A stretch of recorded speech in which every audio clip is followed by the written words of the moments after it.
فن سے گہری دلچسپی ظاہر کرتے ہیں، وہ فن کی قدردانی کرتے ہیں، وہ مصوری، مجسمہ سازی، رقص و موسیقی سے لگاؤ رکھتے ہیں، لیکن ان کے اہم خوبی یہ ہوتی ہے کہ وہ دنیا کو حقیقی شیشوں سے دیکھنا پسند کرتے ہیں، وہ رقم اور جذبات کو فضول ضائع کرنا پسند نہیں کرتے، اور ایک اصل لڑکی کو اس مرد کی تلاش ہو جاتی ہے جو اسے ملکہ گردانے اور اسے زندگی کی وہ آسائشیں مہیا کرے جو اس کے دل میں سمائی ہوتی ہے۔ وہ چاہتی ہے کہ اس کا محبوب ایسا ہو جو اس کو پسند کی دنیا میں اسے رہنے کی اجازت دے، جس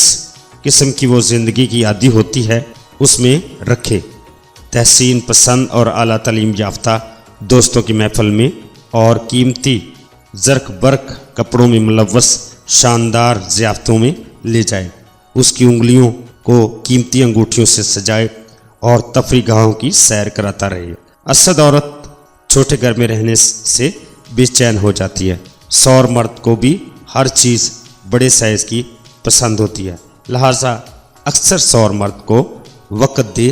دیا جائے تو وہ یہ آسائشیں ضرور مہیا کرتا ہے۔ سور مرد اسد عورت کو وقت گزارنے کے ساتھ ساتھ آسائشیں مہیا کرتا رہتا ہے، وہ اس کے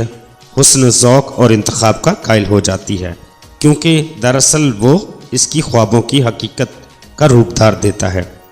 سور مرد اپنا قیمتی وقت